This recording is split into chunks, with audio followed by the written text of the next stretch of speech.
Secundaria primer grado. Ciencias. Biología. La evolución en acción.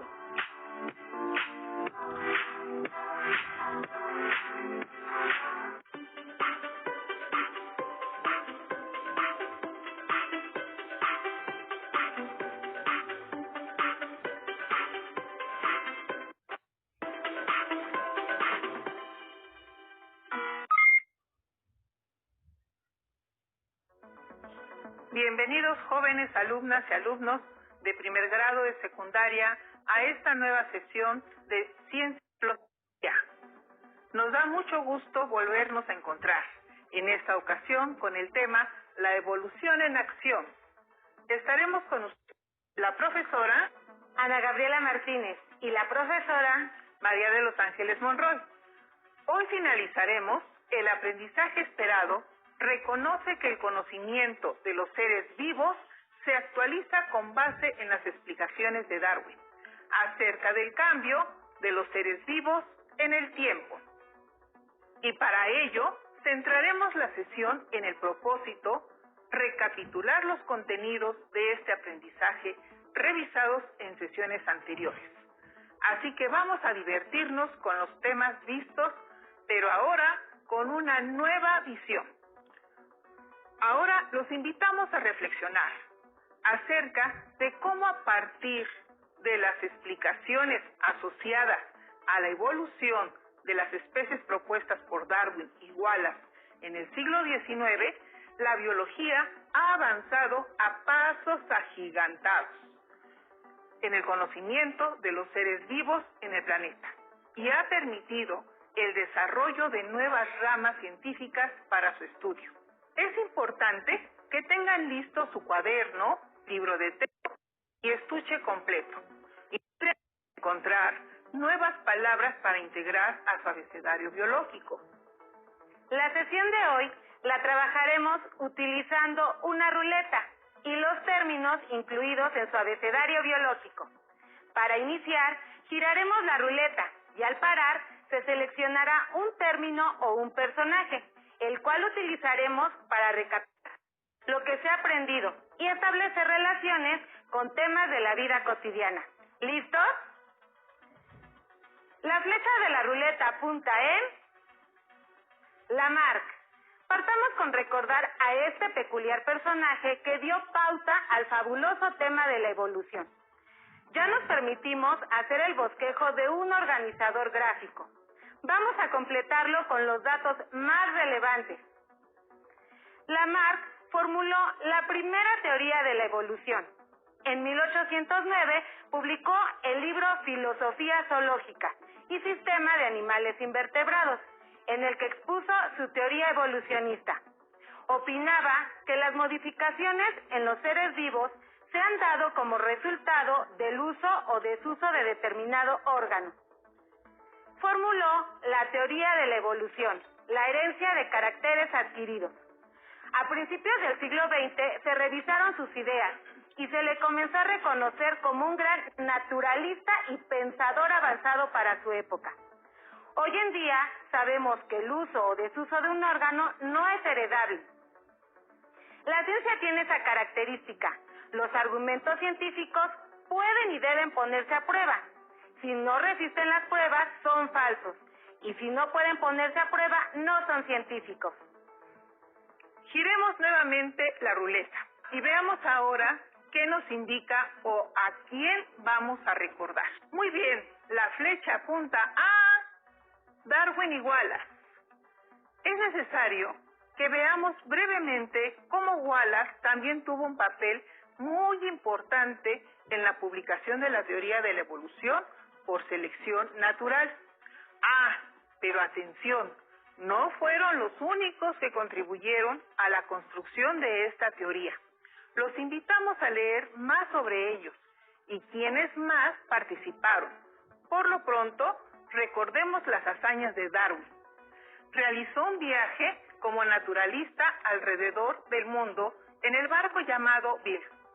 Realizó una expedición en el archipiélago de Galápagos, que fue todo un laboratorio para sus observaciones que sirvieron como base de su teoría. En 1859 publicó su libro titulado El origen de las especies, donde expuso su trabajo. Explicó que en la naturaleza los organismos de una población presentan variaciones y nacen más de los que sobreviven, pues se tienen que enfrentar a depredadores, enfermedades, hambre, competir por los recursos que son limitados en una lucha constante, donde los mejor adaptados al ambiente sobreviven, producen. Ahora veamos quién fue Alfred Russel Wallace y cómo fue su participación en este hecho. Nació en 1823 y falleció a los 90 años en 1913. También era inglés. Desde muy joven se dedicó a estudiar la naturaleza. Fue naturalista, geógrafo, antropólogo, biólogo y prácticamente la mayor parte de su vida explorador. Observó la distribución geográfica de las especies animales, por lo que es considerado el padre de la biogeografía. Él realizó investigaciones en el archipiélago malayo, donde permaneció desde 1854 hasta 1862. Esto le permitió elaborar de forma independiente su propia teoría de la evolución. En junio de 1858, Darwin recibió un manuscrito de Wallace que contenía la exposición de la teoría de la evolución por selección natural. Se le había adelantado. A continuación, Darwin se puso a escribir un libro en el que plasmó sus ideas, aportando una gran cantidad de datos. Había nacido el origen de las especies. La cuestión se solventó cuando ambos se pusieron de acuerdo y publicaron de manera conjunta ante la Sociedad Linneana de Londres en 1860 un artículo en donde propusieron una explicación evolutiva basada en la idea de la selección natural. Aquí recordamos cuáles fueron sus aportaciones, pero ¿cómo trascendieron en la historia? Desde la muerte de Darwin en 1882 hasta principios del siglo XX, el darwinismo se apagó lentamente. El no poder explicar los mecanismos de la herencia parecía que condenaban la teoría a su propia extinción. Sin embargo, el redescubrimiento de los trabajos de Mendel sobre la herencia biológica hizo posible el resurgimiento del darwinismo. Fue hasta la década de los 30 del siglo XX que se integró la teoría de la evolución por selección natural como motor de la evolución con las leyes de la herencia mendeliana, ahora llamada teoría sintética, también conocida como neodarwinismo, que ha sido enriquecida con las leyes de la genética y evidencias de distintas ramas de la biología, como la paleontología, embriología, biogeografía, taxonomía, bioquímica, anatomía, entre otras. A más de 150 años después de su propuesta, la teoría de Darwin se ha convertido en el gran pilar de las ciencias de la vida. Giremos la ruleta nuevamente, a ver a dónde nos lleva. Fósiles, qué extraordinario. ¿Por qué son importantes? Por varias razones. Nos sirven para dar testimonio de la existencia de algunos seres vivos que habitaron nuestro planeta hace millones de años. Nos permite conocer su morfología, distribución y modos de vida. Ayudan a comprender las variaciones climáticas y sus efectos en la flora y la fauna. Aportan información sobre especies ya extintas y su relación con las actuales. Y nos proporcionan información sobre periodos concretos de la historia de la Tierra y su formación. Además, recordemos las pruebas que sirven como base para la formulación de las teorías evolutivas.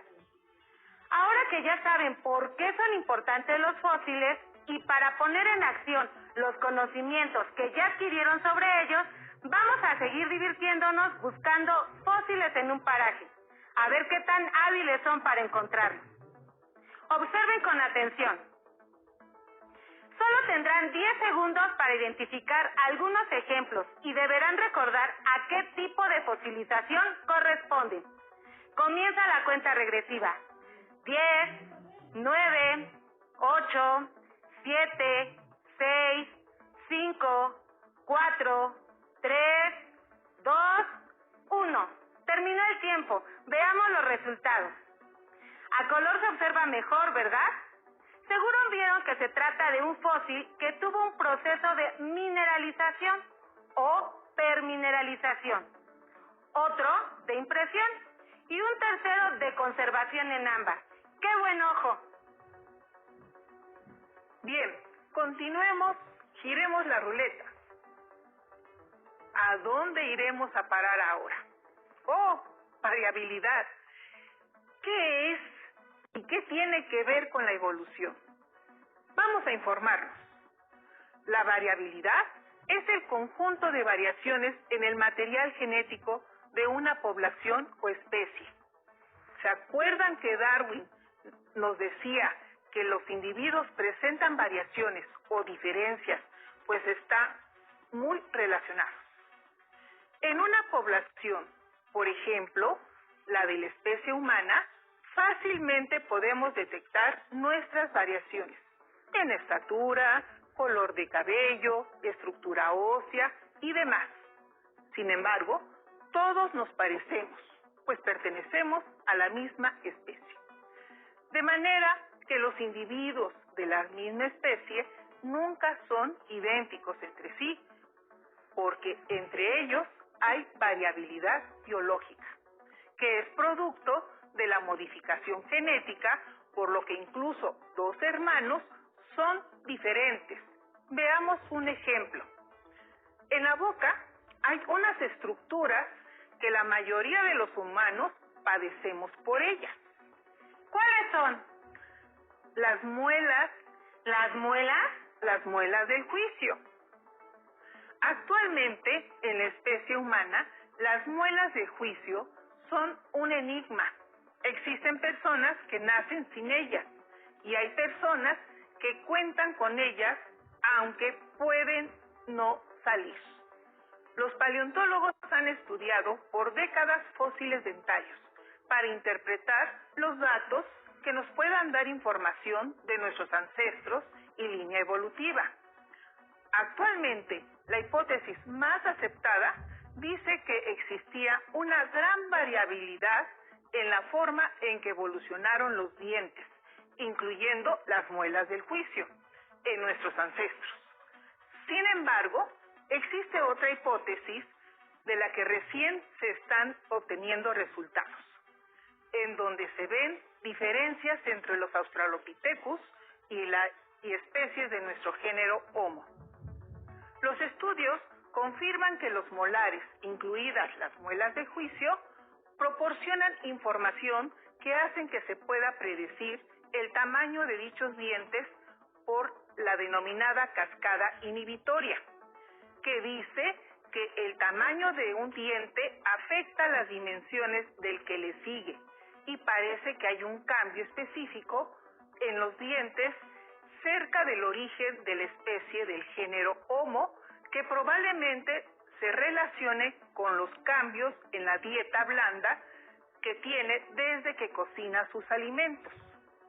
El volumen y tamaño de estos dientes han cambiado considerablemente desde los Australopithecus hasta el Homo sapiens actual. Como pueden observar en la imagen, la mandíbula es cada vez menos prominente. Parece que es la falta de espacio la fuente de los problemas que pueden ocasionar los terceros molares. Entre los más frecuentes están las infecciones, caries, abscesos o posición incorrecta que daña al diente contiguo. Ojo, si las muelas del juicio erupcionan, sin problema, cumplen su función, triturar y moler para evitar la digestión de los alimentos. Hay muchos casos en los que las muelas del juicio no erupcionan y ahí aparecen los problemas. Interesante, ¿cierto? Un caso más donde observamos a la ciencia en constante construcción. Los invitamos a investigar más acerca del tema. Giremos nuevamente la ruleta. ¿Qué nos señala ahora? Excelente. Bacteria Escherichia coli. Esto también es un aspecto novedoso. Para ustedes, no obstante, será muy interesante, porque a través de ella podremos explicar cómo interviene la adaptación, selección natural y la evolución. Empecemos. Escuchen con atención el siguiente caso. Es importante que estén muy atentos, porque más adelante se realizarán algunas preguntas que deberán contestar. Carmen llevó a su hija Mariana al médico con fuertes dolores abdominales, náuseas, fiebre y diarrea. El doctor la cuestionó sobre la alimentación de su hija y Carmen comentó que evitan consumir alimentos en lugares públicos y que es muy cuidadosa al momento de elaborar los alimentos diarios. Durante la consulta, el médico preguntó sobre las actividades de Mariana. Carmen contestó que la lleva a clases de regularización y a natación y que en ninguno de esos lugares consume alimentos. Una vez terminada la consulta, el médico recomendó hacer un estudio en el que le detectó la presencia de la bacteria Escherichia coli. Con base en los resultados, el médico recetó un antibiótico, un analgésico y electrolitos orales. Ahora yo les hablaré de la bacteria que le detectaron a Mariana. ¿Recuerdan los superpinzones y las supertortugas?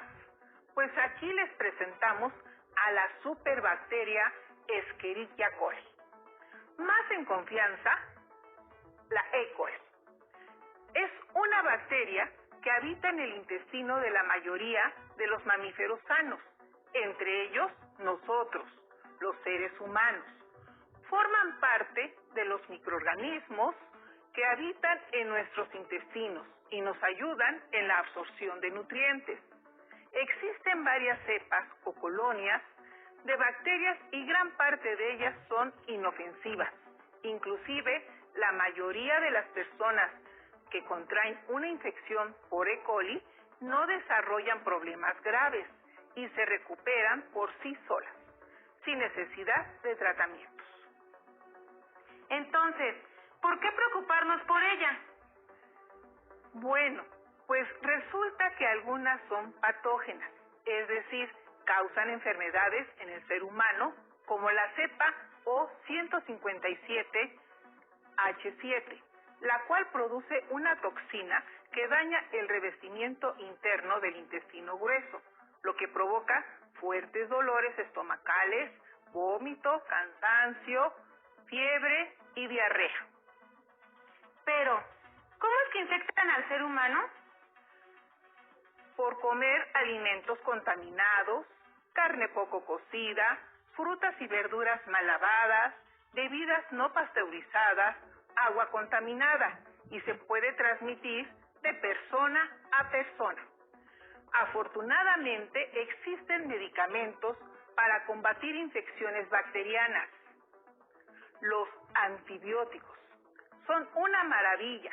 Han permitido combatir infecciones que antes eran peligrosas y mortales. Hoy son fáciles de tratar. Entonces, ¿cuál es el problema? ¿Y qué tiene que ver la adaptación, la selección y la evolución en este caso? El problema surge porque cada día las bacterias y infecciones toman terreno frente a los antibióticos y estos se vuelven menos eficaces o inútiles. ¿Por qué sucede esto? Por el proceso de evolución al que están sometidas las bacterias. Les explico. Las bacterias se han adaptado a la intervención de los antibióticos y predominan las que tienen resistencia. El proceso de desarrollo de la resistencia a los antibióticos es un proceso evolutivo normal de los microorganismos. pero se acelera con la intervención del ser humano. Al existir un uso inapropiado de ellos, es decir, cuando una persona que tiene infección por alguna bacteria interrumpe el tratamiento al sentirse bien o no toma la dosis recetada. Otra causa se debe al uso excesivo de antibióticos, por ejemplo, en la agricultura y ganadería, que se suministran de los que nos alimentamos. Así que, por favor, no se automediquen y si el médico les receta un antibiótico, sigan el tratamiento indicado. La acción antibiótica es una presión ambiental que genera en las bacterias mutaciones al azar y serán ventajosas para aquellas que a pesar de su acción logren sobrevivir, reproducirse, heredando este rasgo. El resultado será una generación de bacterias resistentes a la presión del antibiótico. Para comprender mejor el tema, les explicaré con el siguiente modelo. El recuadro que ven en pantalla está dividido en 4 espacios, cada uno con diferentes condiciones. Imaginen que el recuadro es un recipiente conocido como caja de Petri, con un caldo nutritivo que le permitirá a las bacterias alimentarse y reproducirse. Los espacios contienen antibiótico en distinta concentración, representado con el color amarillo. Recuerden que este evita que las bacterias sobrevivan. El primer espacio no tiene antibiótico y colocamos una pequeña cantidad de bacterias de una colonia, representadas con colores azul, verde y naranja, que indican la variabilidad que existe entre ellas. Al tener las condiciones adecuadas, estas se reproducen fácilmente. Al terminarse el alimento, se desplazan al segundo espacio, pero ahora tienen un inconveniente: el antibiótico en baja cantidad, que impide su crecimiento. Algunas, como vemos, no sobreviven, las de color verde y naranja. Sin embargo, observen lo que sucede en algunas bacterias. Presentaron mutaciones, que es un cambio brusco en su material genético, en este caso las de color azul con el punto amarillo, que representa esa mutación, lo que les permite sobrevivir pese a la exposición al antibiótico. ¡Qué interesante, maestra Gabriela! Aquí vemos cómo la teoría de Darwin se enriquece con los conocimientos de la genética que él desconocía en su época y ahora nos permite explicar que en la evolución no solo hay selección natural, sino también las mutaciones, entre otros factores. Cuando traten temas asociados a la genética, profundizarán en contenidos relativos a mutaciones y a material genético. Bien, maestra Ángeles, continuemos con nuestro modelo de las superbacterias. La generación siguiente comenzó a desplazarse a la tercera zona con mayor concentración de antibiótico y se repite el proceso. Varias bacterias mueren, pero otras ya son más resistentes y otras, como vemos, vuelven a mutar. Una vez que se desplazan a la última zona, podemos observar que hay gran concentración de antibiótico y a pesar de eso, algunas bacterias logran sobrevivir y reproducirse, porque tienen mutaciones con mayor tolerancia al antibiótico, que se representa con el cambio de color del punto amarillo a rojo. Y listo, tenemos superbacterias con alta resistencia a los antibióticos. Este antibiótico ya no es efectivo para estas superbacterias. Entonces los científicos investigan nuevas sustancias que las puedan eliminar. Aquí vemos una lucha por la sobrevivencia entre los humanos y las bacterias. Esperamos que haya quedado claro. Ahora regresemos al caso de Carmen y Mariana y con base en la explicación respondan las siguientes preguntas. Maestra Gabriela, ¿me apoyas con las formulaciones, por favor? Claro que sí, maestra, con mucho gusto. Si Carmen y Mariana se alimentan en casa, ¿dónde contrajo la bacteria? Nadando, ya que la bacteria está presente en el agua contaminada por desechos humanos como es el caso de la mayoría de las albercas. Si es normal y saludable que la bacteria E. coli se encuentre en nuestro organismo, ¿por qué Mariana se enfermó? Porque algunas colonias de la bacteria Escherichia coli mutan y se vuelven generando infecciones en el ser humano. ¿Por qué algunos antibióticos no son eficaces contra algunas bacterias? Porque las bacterias, en este caso la E. coli, crean resistencia a los antibióticos derivado de un proceso de evolución. ¿Qué debe hacer Mariana para evitar contagiarse nuevamente? Verificar que las albercas que se visiten tengan las medidas sanitarias adecuadas. Lavarse las manos antes de comer y después de ir al baño. Evitar comer en lugares donde se dude de la limpieza en el tratamiento de los alimentos. Consumir agua potable y evitar el consumo de carne cruda o poco cocida. Prosigamos con nuestro tema. A girar ruleta. Alto. Quedó en selección artificial. Ese también es un término nuevo, ¿verdad? Sí, y lo pueden agregar a su abecedario biológico. La selección artificial se denomina así porque no se da de manera natural en el ambiente, sino que interviene el ser humano. Es un método donde el ser humano, de acuerdo con sus necesidades, elige las características que desea.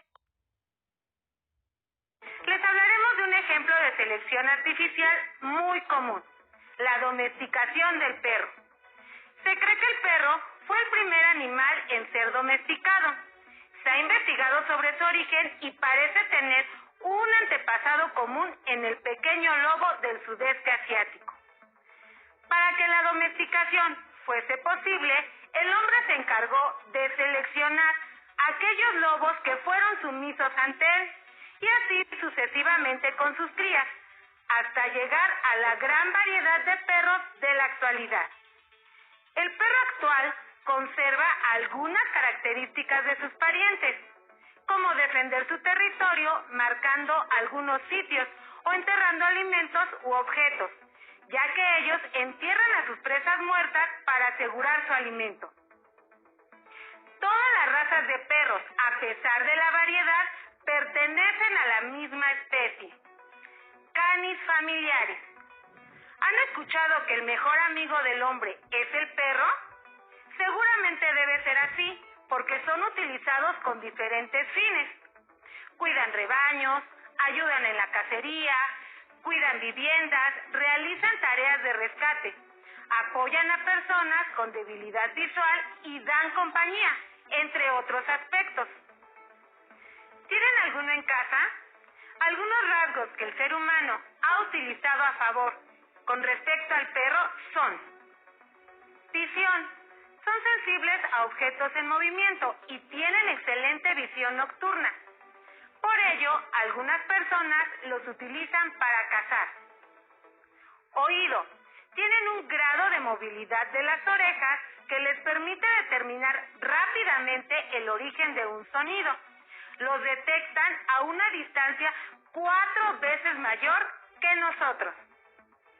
Tienen colmillos para desgarrar carne cruda. Por esta característica, son utilizados para la caza. Olfato. Su percepción de los olores es excelente, pues el cerebro canino es dominado por la corteza olfativa. De ahí que sean utilizados para buscar personas. Qué interesante, ¿verdad? El ser humano y el perro, sin duda alguna, guardan una estrecha relación. Pero el humano también ha intervenido en la selección artificial de otros organismos, como por ejemplo las frutas, verduras, cereales y otros animales.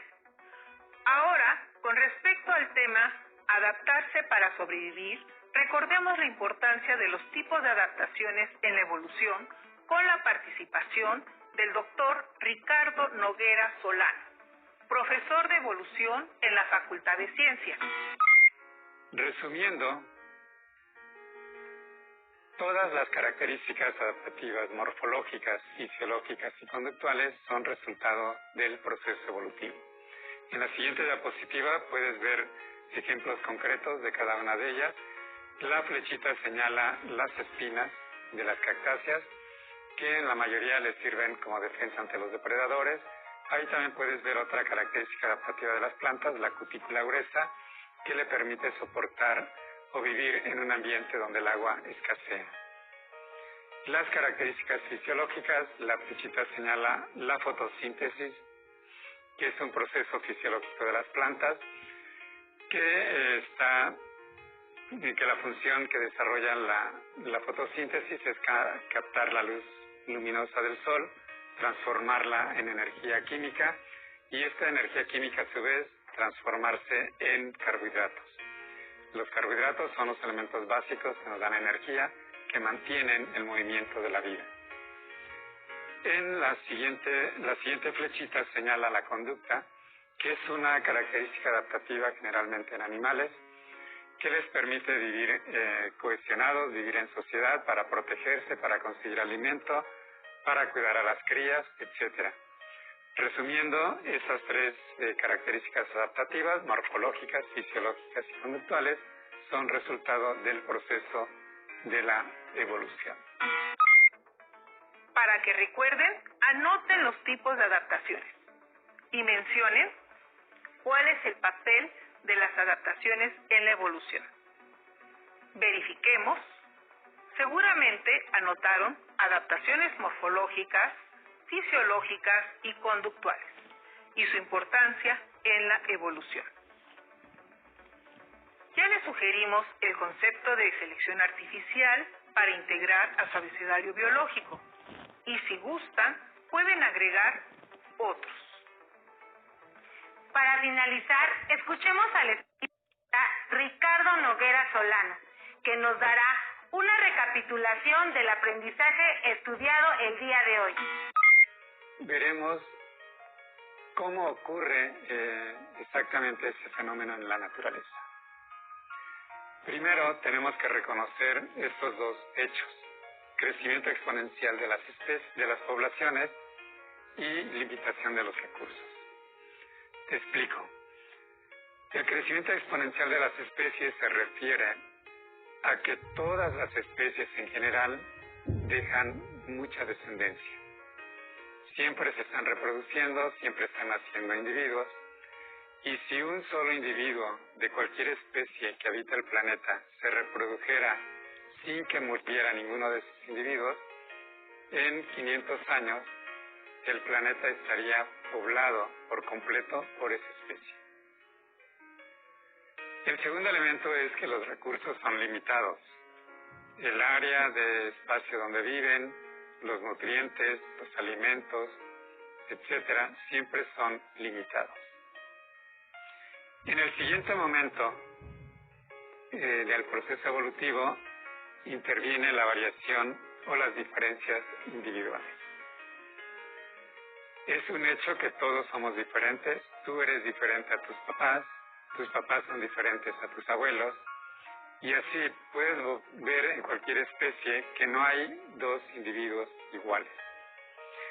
Esas diferencias nos permiten sobrevivir o reproducirnos en determinados momentos del proceso evolutivo. Ya mencionamos que hay limitantes en los recursos. Cuando eso ocurre, se da otro evento importante, que es la competencia. Algunos organismos, debido a sus características, sobrevivirán, otros no podrán hacerlo. Los que sobrevivan dejarán descendencia, y su descendencia tendrá las características que le permitieron sobrevivir. De eso resulta lo que llamamos supervivencia diferencial. Y ese proceso repetido una y otra vez a lo largo de las generaciones da como resultado lo que llamamos evolución. Entre 1.800 millones de años, el proceso repetido una y otra vez ha generado la diversificación de las especies. Les pedimos que anoten ¿Cuáles son los aspectos fundamentales que se dan en el proceso evolutivo?